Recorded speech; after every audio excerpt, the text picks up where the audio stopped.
Alex Turner stood at the viewing port of the human diplomatic vessel, watching as the massive Vecrelian ship grew larger in the darkness of space. His heart beat faster, not from fear but from excitement.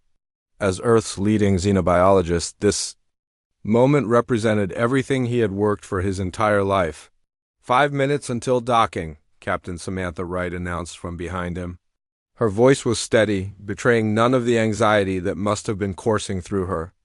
As the military leader of their small delegation, she carried the weight of humanity's first official contact with an alien civilization. Alex turned and nodded.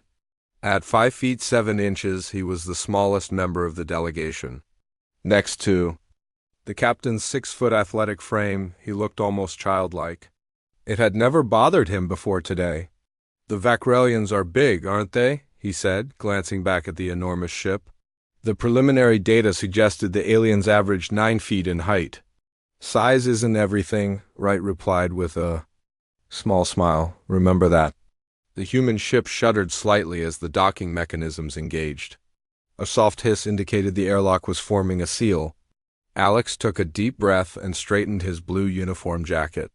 The 6 members of the human delegation lined up according to protocol, with Captain Wright at the front and Alex third in line. "Remember," Wright said, addressing them all, "we represent Earth. No matter what happens, stay calm and diplomatic." The airlock doors slid open, revealing a corridor that seemed oversized to human eyes. The ceiling was nearly 15 feet high, and the width could have accommodated 3 humans walking side by side with room to spare. They walked forward in formation, their footsteps echoing in the large space. The corridor opened into an enormous greeting chamber with a ceiling that soared at least 30 feet above them. The room was filled with Vacrelians, their exoskeletons gleaming under the bright lights. Alex felt his breath catch. The aliens were even more impressive in person. Their bodies were covered in a natural armor that resembled polished amber, with variations in color from deep gold to rich brown. Their forearms ended in 3-fingered hands, and their elongated heads housed 4 eyes, 2 large main eyes and 2 smaller ones that seemed to function as peripheral vision. At the center of the room stood the tallest Vacrelian, adorned with intricate markings on his exoskeleton. This had to be High Chancellor Kraz, the leader of the diplomatic mission. "Welcome, humans," Kraz's voice boomed through the translator devices each human wore on their collar. "We are pleased you have journeyed to meet us." Captain Wright stepped forward and performed the formal greeting they had practiced, placing her right hand over her heart and bowing slightly. "High Chancellor Kraz, on behalf of Earth and all humanity, we thank you for this historic opportunity." Kraz's 4 eyes scanned the human delegation, lingering on each of them. When his gaze fell on Alex, the smaller man could have sworn he saw the alien's mandibles twitch. "You are smaller than we anticipated," Kraz said, his translator conveying what seemed like amusement. He turned to the other Vacrelians. "They barely reach our midsections." A series of clicking sounds passed between the aliens' laughter. Alex realized. He maintained a neutral expression, even as he noted the behavior in his mental catalog of observations. Kraz gestured with his upper right arm. "So small," he announced to his delegation, "like prey creatures.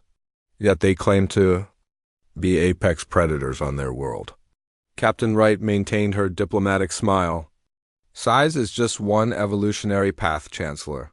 Humans adapted in different ways." The Vacrelian leader made a dismissive gesture. "Of course, we have much to learn about each other. That is why we are here." He pointed to the members of the human delegation. "You will each be assigned a guide to show you to your quarters and work areas." Alex was paired with a younger-looking Vacrelian named Trek, who seemed displeased with the assignment.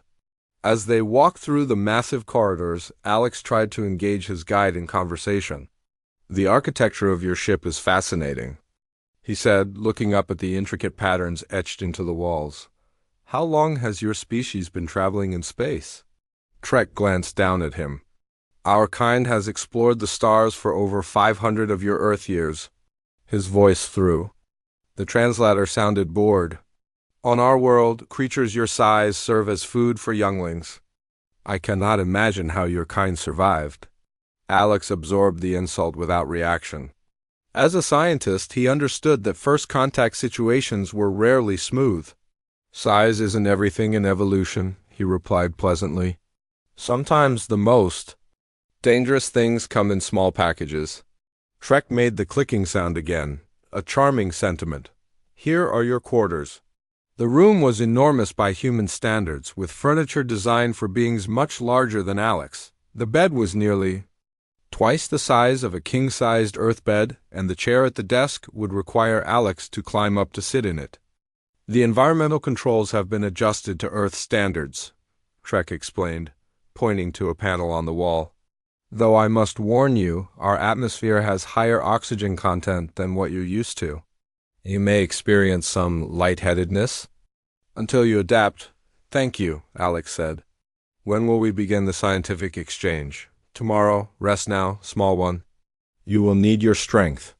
Trek's mandibles clicked together in what Alex was beginning to recognize as their version of a smirk.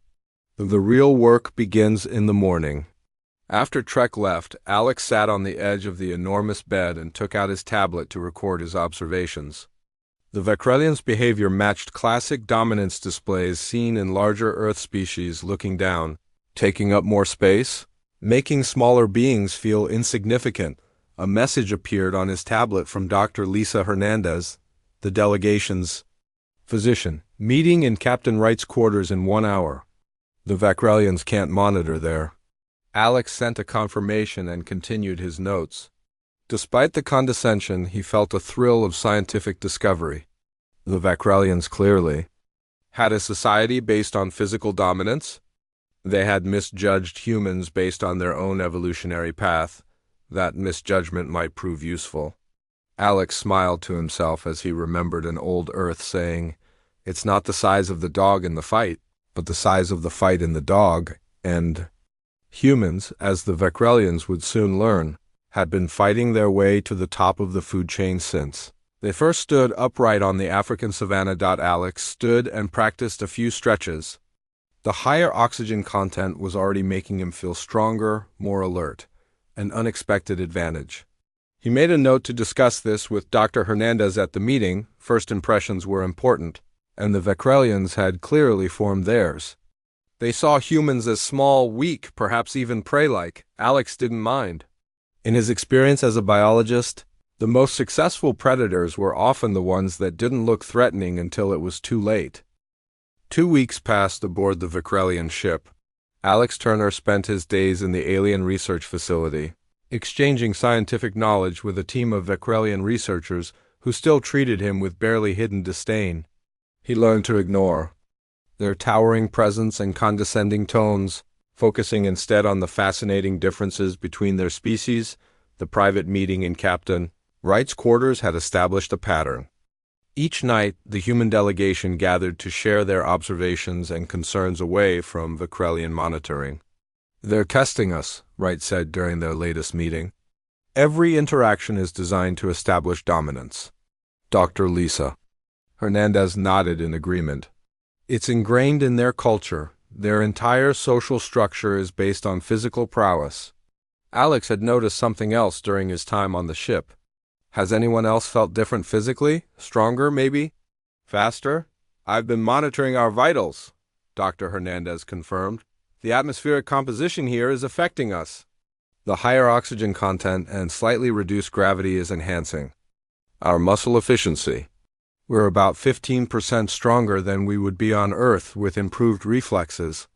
Security Officer Daniel Rivera grinned. "I knew it. Yesterday I jumped nearly 4 feet straight up without even trying." Captain Wright frowned. "We keep this to ourselves for now." "It might be a tactical advantage." The next morning Alex was working in the laboratory when he accidentally knocked a heavy sample container off the table. Without thinking, he reached out and caught it before it hit the floor. Moving with surprising speed, Trek, who had been assigned as his permanent guide, stared at him. "Your reflexes are unexpected," Alex shrugged. "I'm just lucky, I guess." "Perhaps," Trek said, his 4 eyes narrowing slightly. "The High Chancellor has requested your presence at midday. The human captain will be there as well." Alex followed Trek to a large chamber he hadn't seen before. It appeared to be some kind of training arena, with various equipment and obstacles arranged throughout the space. Captain Wright was already there, standing rigidly before High Chancellor Cross and another large Vacrelian. "Ah, the scientist." "Arrives," Cross announced. "Now we can proceed." Wright gave Alex a subtle nod of warning. "This is Sub-Commander Vral," Cross continued, gesturing to the Vacrelian beside him. Vral was even larger than Cross, with darker exoskeleton and deep grooves that Alex assumed were battle scars. "He has proposed a friendly competition to better understand human capabilities." Wright's expression remained neutral. "What kind of competition?" Vral's mandibles clicked. "Simple tests of physical ability. Strength, speed, combat prowess. Nothing dangerous, I assure you." Alex could see the trap. This was meant to humiliate the humans publicly. Several other Vacrelians had entered the chamber and stood along the walls, obviously there to witness the spectacle. "I'll participate," Wright said before Alex could object. When he moved closer, she whispered, "We need to establish respect. Otherwise, this alliance is doomed." The first test was raw strength lifting progressively heavier weights. As expected, Wright failed miserably. Compared to Vral, who could lift objects 5 times heavier with apparent ease, the watching Vacrelians made their clicking laughter sound. "Do not feel discouraged, Captain," Vral said, his translator conveying false sympathy. "Your species clearly evolved for other purposes than feats of strength." The second test was speed a race across the chamber, weaving through obstacles. Wright removed her uniform jacket, revealing the fitted black t-shirt underneath. Alex noticed she had changed into lighter footwear as well. When the signal was given, Wright exploded into motion. The enhanced oxygen and lower gravity gave her a boost, but it was her natural agility that shocked the Vacrelians. While Vral lumbered through the course, Wright darted between obstacles with precision, completing the course several seconds before the much larger alien. The chamber was silent. Vral's mandibles twitched in what Alex recognized as agitation. "Interesting," Cross said finally. "It seems size does not dictate all physical capabilities." The final test was hand-to-hand combat. Alex approached Wright before it began. "This is risky," he warned. "He outweighs you by hundreds of pounds." Wright smiled tightly. "Watch and learn, Doctor." The combat area was a circular mat. Vral stood in the center, his forearms held in what must have been a traditional fighting stance. Wright entered the circle and stood relaxed, bouncing slightly on the balls of her feet. "The rules are simple," Cross announced. "The first two pin their opponent for a count of 3 is the victor. Begin." Vral lunged immediately, clearly intending to end the match quickly. Wright didn't try to match his strength. Instead, she sidestepped with surprising speed, using the Vacrelian's momentum against him. As he passed, she struck precisely at a joint in his leg armor. Vral stumbled but recovered quickly, turning to face Wright with new caution. The next few minutes were a dance of attack and evasion. The Vacrelian tried repeatedly to grapple Wright, but she remained just out of reach, striking at vulnerable points whenever openings appeared. The watching aliens had gone completely silent now. Alex noticed they were leaning forward, their body language showing intense focus. Wright was breathing hard but remained controlled. Vral, despite his superior strength, was showing signs of frustration. His attacks became more aggressive and less coordinated. When he lunged again, Wright executed a perfect move. She dropped low, swept Vral's legs, and used his own momentum to throw him off balance. The massive alien crashed to the mat with a sound that echoed through the chamber. Before he could recover, Wright had positioned herself to apply pressure to a nerve cluster Alex had identified in his research of Vacrelian vulnerability. Vral froze, clearly in pain. Wright held him immobile as Cross counted to 3. When she released him, the room remained silent. Wright extended her hand to help Vral up, a human gesture of sportsmanship. After a moment's hesitation, the Vacrelian accepted it, though. It must have looked absurd to the observers, the tiny human helping the massive alien to his feet. "You fought with honor," Vral said, his voice lacking the condescension it had held earlier. "As did you," Wright replied formally. Cross approached. Them. It seems we have much to learn about humans and their adaptations. He looked at Alex. Your species compensates for its size in unexpected ways. As they left the training arena, Alex noticed the Vakrelians watching them with new expressions. The dismissive attitudes had been replaced with something else: caution. Perhaps, or respect. That went better than expected, Alex said quietly to Wright. She nodded. It's a start, but we need to be careful. We've surprised them, and surprise predators can be dangerous. Are we the predators, or are they? Alex asked. Wright smiled slightly. That's what they're trying to figure out now. Later that night, Trek delivered a message to Alex's quarters. The Vakrelian seemed different, more formal, less condescending. The High Chancellor requests your expertise tomorrow. A situation has developed at one of our outposts. He believes human perspective might be valuable. After Trek left, Alex contacted Captain Wright immediately.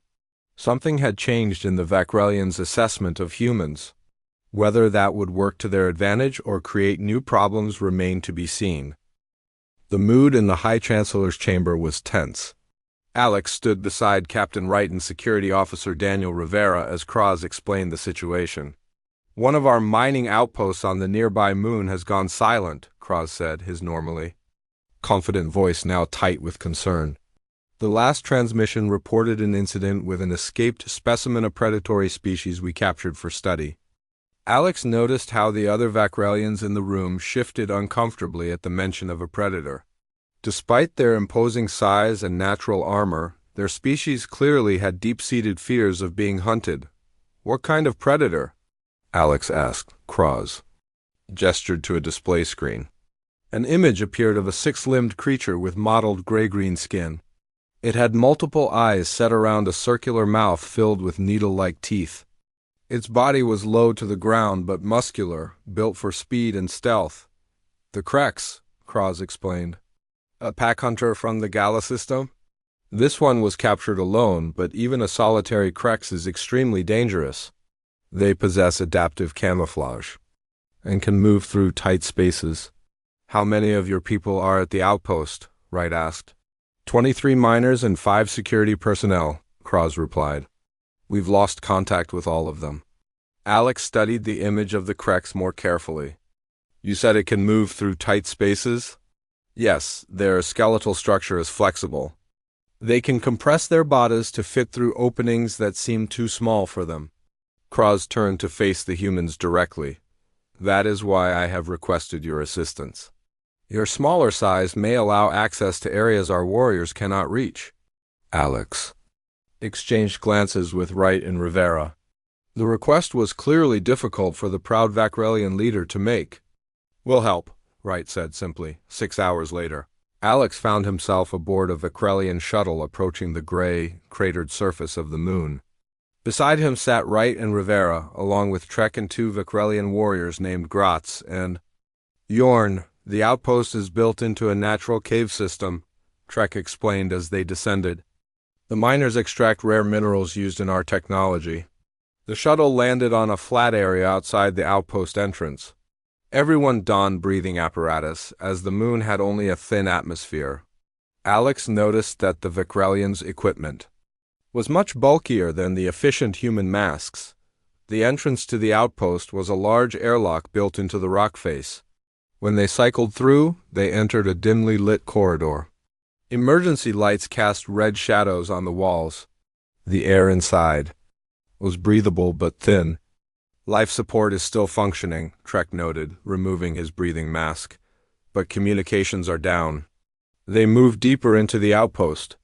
The corridors were wide enough for the Vakrelians to walk comfortably, which meant they were spacious for the humans. Alex noticed signs of a struggle scratch marks on the walls, equipment scattered on the floor, and dark stains that he recognized as Vakrelian blood. The command center should be ahead, Trek said, his voice lower than usual.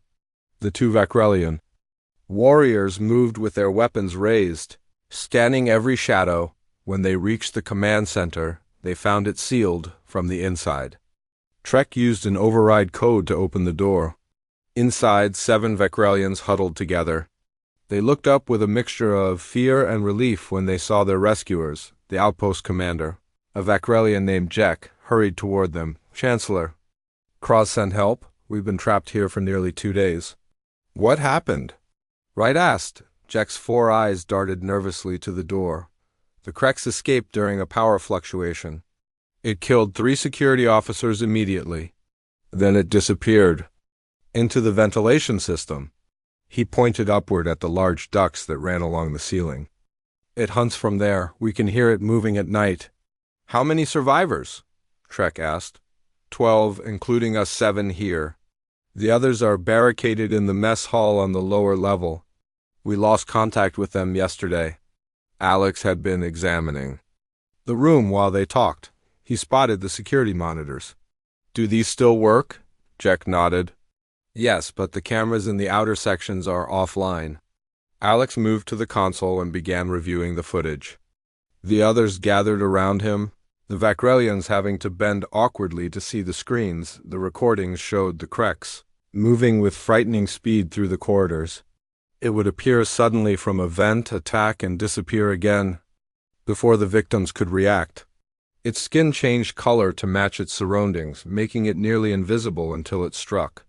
"It's hunting like a terrestrial ambush predator," Alex said. "Similar to patterns I've studied in Earth species." Rivera leaned closer to the screen. "It has a pattern. Look, it returns to the same areas repeatedly." Wright nodded. "It's established hunting grounds. We can use that." The Vakrelians looked at the 3 humans with confusion. Trek's mandibles twitched nervously. "You seem calm about this situation?" Rivera shrugged. "We're used to thinking about predators. Our planet has many of them." Alex noticed something else in the footage. "The Krex avoids bright light. Its pupils contract painfully." He turned to Jack. "Do you have portable light sources?" "The brightest you can find?" While Jack gathered the equipment, Wright outlined a plan. "We need to rescue the survivors in the mess hall first, then we'll set a trap for the Krex." The Vakrelians seemed hesitant, but they had no better ideas. The group made their way carefully toward the lower level, with Rivera taking point. His military training made him the most experienced at moving quietly. Halfway there, Rivera suddenly raised his hand, signaling everyone to stop. He pointed to a vent cover ahead that was slightly ajar. "It's close," he whispered. The Vakrelians froze, their body language showing fear. In contrast, Alex noticed how Wright and Rivera reacted. Their breathing steadied, pupils dilated, and movements became precise and methodical. His own body was doing the same ancient human hunting responses. Activating automatically, Trek stared at them. "They're enjoying this," he whispered to Gratz with horror. A soft scratching sound came from above them. Rivera tracked the noise, his head turning to follow the creature's movement in the duct. He motioned for one of the light sources and aimed it at the vent ahead. When the Krex burst from the opening, time seemed to slow for Alex.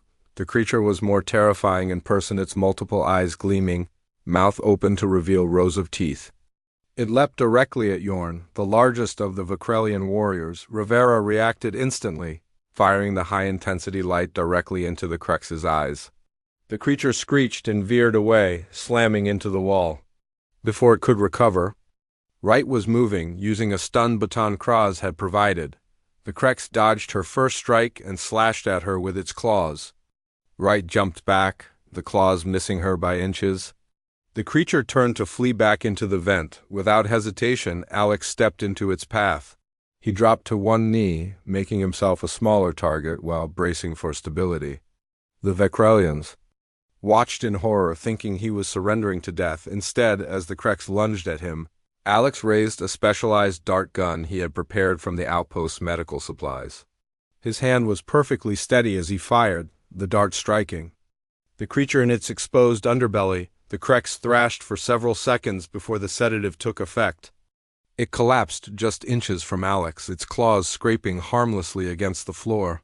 Silence fell over the corridor. The Vakrelians stared at Alex, still kneeling beside the unconscious predator.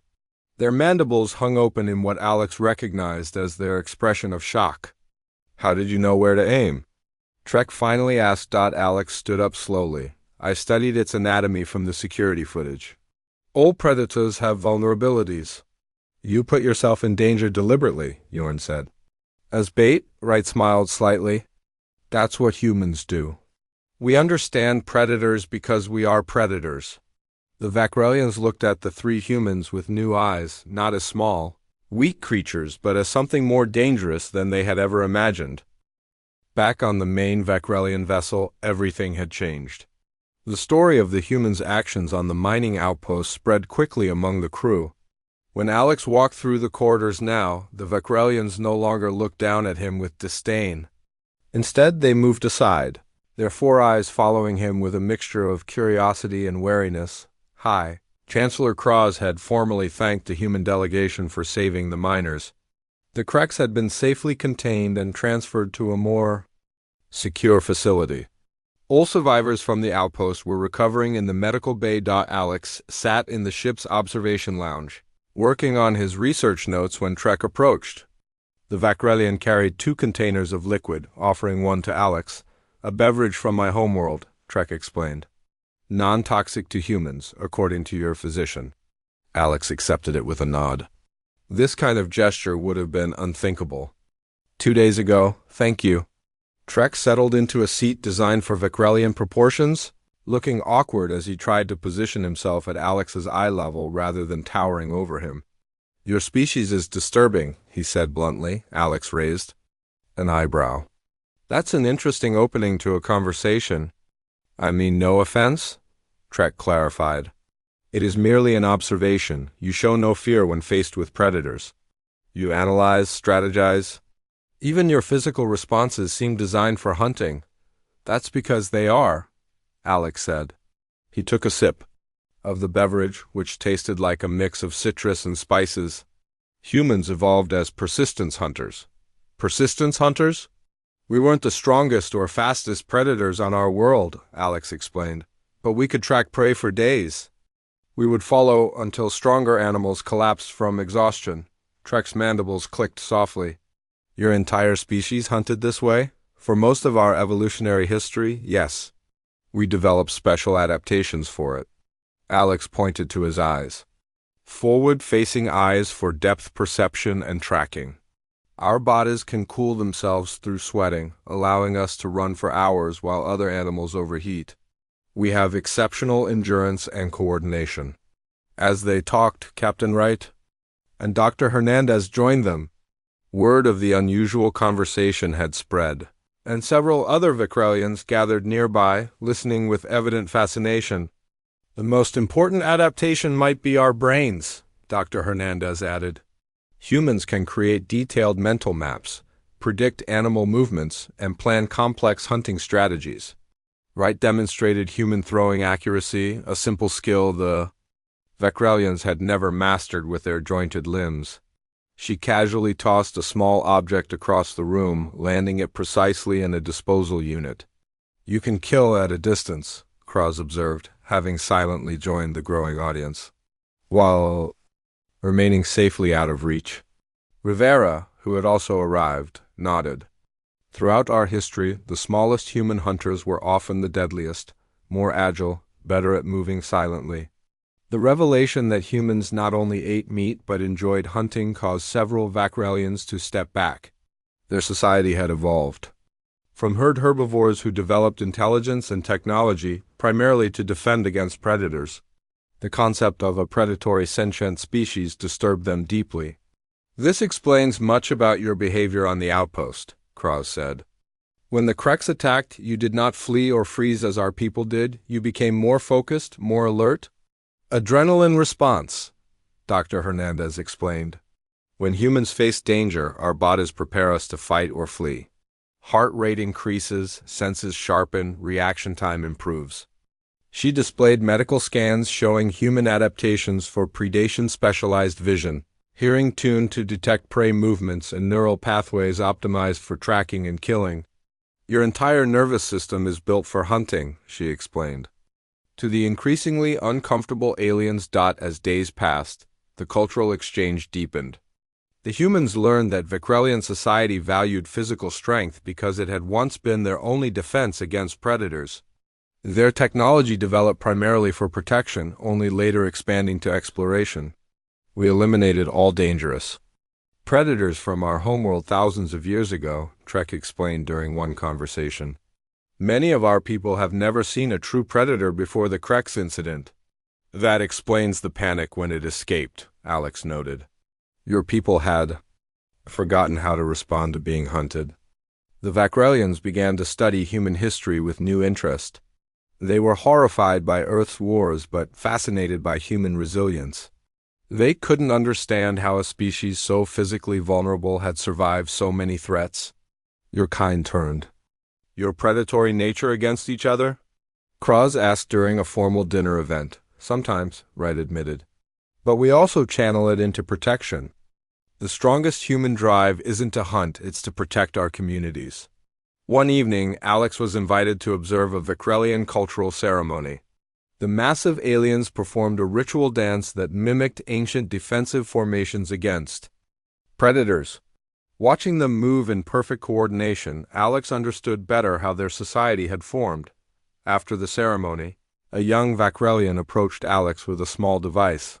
I created this for you, the alien said nervously. It projects maps of the ship scaled to human proportions. Alex thanked him, touched by the gesture.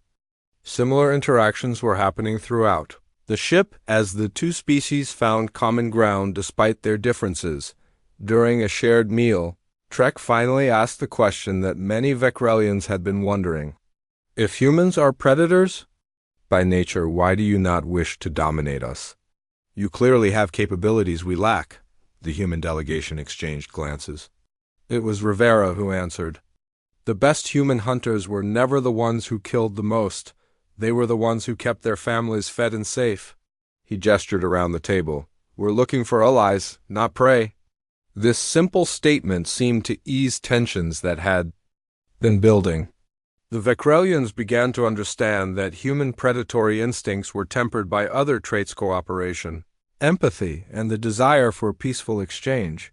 Dr. Hernandez gave presentations about human social structures, explaining how early hunting parties had evolved into complex civilizations based on mutual support rather than pure dominance. Humans hunt in groups not just because it's more effective, she explained, but because we form emotional bonds through shared challenges. Our predatory past shaped us, but it doesn't control us. As the diplomatic mission entered its final phase, preparations began for the formal treaty signing ceremony. The Vakrelian High Council would arrive in 2 days to witness the historic alliance. Alex found himself working late in his laboratory, studying Vakrelian biology, when an alarm suddenly blared throughout the ship. The sound was different from the drills they had practiced. Attention all personnel, the announcement system activated. Security breach in Laboratory Section 3. Dangerous specimens loose, initiating containment protocols. Alex felt his heart rate increase and his senses sharpen, the familiar response of a human facing danger. As the ship's lights dimmed to emergency settings, he calmly gathered the tools he might need. Whatever was coming, the human predator was ready. The emergency lights cast red shadows across the corridor as Alex made his way toward the command center. The alarm continued to blare, and the ship's automated voice repeated its warning. Multiple dangerous specimens loose. All personnel proceed to secure areas. Alex moved quickly but carefully, staying close to the wall. He had grabbed a portable light source and the same type of sedative gun he had used against the Krex. The ship seemed eerily quiet between the alarm bursts. He turned a corner and nearly collided with Captain Wright and Rivera. There you are, Wright said, her voice calm despite the situation. We were looking for you. What happened? Alex asked. Some kind of power surge in the specimen containment area, Rivera explained. At least 3 predators escaped, including another Krex. The treaty signing ceremony is in 2 hours, Wright added. The High Council's ship already docked before the breach. Everyone is trapped in the ceremonial chamber. They moved together toward the central part of the ship. As they approached the ceremonial chamber, they encountered several panicked Vakrelian crew members. The predators are moving through the Ventilation system, one of them said, mandibles clicking rapidly in fear. Just like at the outpost. Inside the ceremonial chamber, they found a tense scene.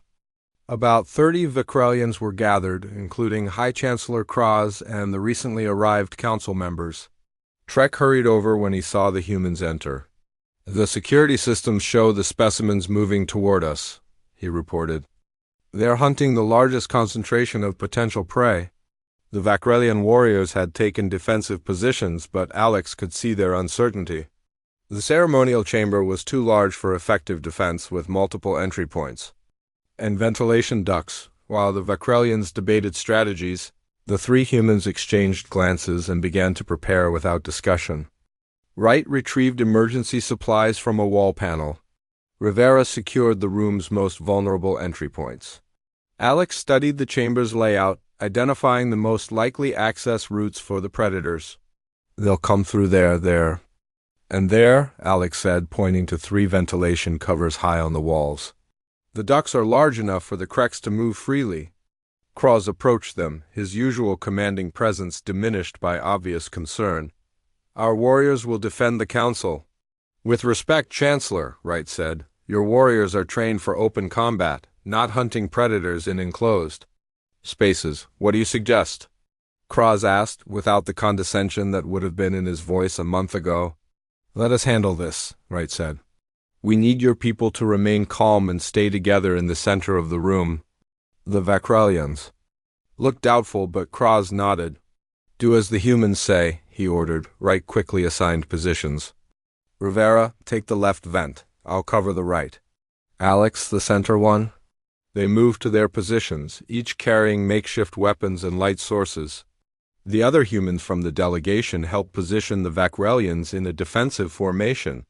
"They're coming," Rivera said suddenly, his sharp hearing picking up sounds in the walls. The chamber fell silent except for the soft clicking of nervous Vicrelian mandibles.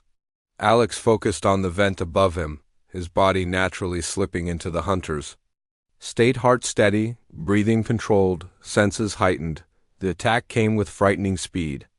All 3 vents burst open simultaneously.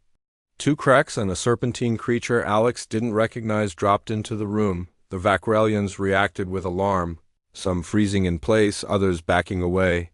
In contrast, the humans moved with practice. Efficiency. Rivera intercepted 1 Kreks with a bright light beam directly in its sensitive eyes, following with a precise strike to a nerve cluster. Wright engaged the serpent creature, keeping its attention away from the Vicrelian council members. The second Kreks, larger than the one from the outpost, landed near the center of the room and immediately charged toward Kraz, the High Chancellor. Stood his ground, but his defensive posture showed he was outmatched by the predator's speed. Alex moved without hesitation. He placed himself between the Chancellor and the creature, dropping to one knee for stability as he raised his sedative gun. The Kreks changed direction, sensing easier prey in the smaller human. Time seemed to slow for Alex. He could see every detail of the approaching predator, its muscles tensing for the final lunge, pupils contracting in its multiple eyes, claws extended. He waited until the perfect moment. When the creature was fully committed to its attack and couldn't change course, the Vicrelians watched in astonishment as the smallest human confronted the apex predator with calculated precision. The image was striking, the human kneeling before the massive creature, appearing vulnerable yet completely in control. Alex fired. The sedative dart struck perfectly in the soft tissue beneath the Krex's jaw. The creature stumbled, its momentum carrying it forward until it collapsed just inches from Alex. Silence fell over the chamber as the humans quickly subdued the other creatures. The Vicrelians stared at the 3 humans standing victorious amid the unconscious predators. High Chancellor Kraz stepped forward slowly. He approached Alex, who still knelt beside the sedated Kreks. To everyone's surprise, the massive Vicrelian leader lowered himself to one knee before the human, a gesture of profound respect in Vicrelian culture. "We misunderstood," Kraz announced, formally, his voice carrying throughout the silent chamber. "Size did not make your kind weak. It made you perfectly adapted killers." He stood and addressed the entire room. For generations, we have judged other species by their size and strength, believing these to be the measures of advancement. The humans have shown us the error in this thinking. Trek stepped forward, carrying a ceremonial box. From it, he removed an intricately carved blade, a symbol of great significance to the Vakrelians. "This is the blade of Croswell," the High Chancellor explained. "For 10,000 years it has been given only to our greatest warriors." He presented it to Alex. "Today it belongs to you and your kind." Alex accepted the blade with appropriate solemnity. "We don't see ourselves primarily as warriors, Chancellor. We are explorers, scientists, builders of peace. Yet, when threatened, you become the most dangerous hunters we have ever encountered," Croz observed. "This duality is what makes your species unique." The ceremony that followed was unlike anything originally planned. The treaty was revised on the spot, acknowledging humans not as inferior partners but as equals with unique and valuable adaptations.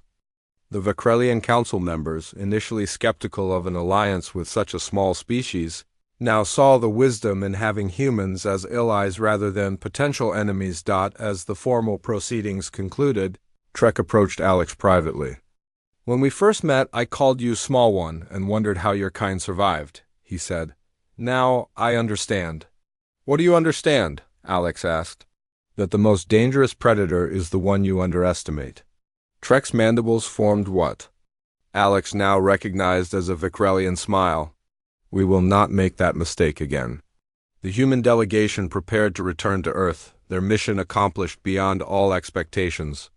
As their ship disengaged from the Vakrelian vessel, Alex stood at the viewing port, watching the massive alien ship grow smaller against the stars. Captain Wright joined him. "Thinking about what comes next?" Alex nodded. "They'll spread the word about humans throughout their alliance. No one will belittle our size again? Is that a good thing?" Wright wondered. "Being feared?" "They don't fear us," Alex replied. "They respect us. There's a difference." He smiled slightly. "Besides, we showed them that being predators doesn't mean we can't also be friends." As Earth appeared in the distance, Alex thought about the lessons both species had learned. The Vakrelians had discovered that physical size wasn't the measure of a species' worth, and the humans had shown that their predatory past had given them not just the ability to hunt, but also to protect those who couldn't protect themselves. Sometimes, Alex reflected, the most human thing to do was to kneel not in submission, but in the perfect position to strike.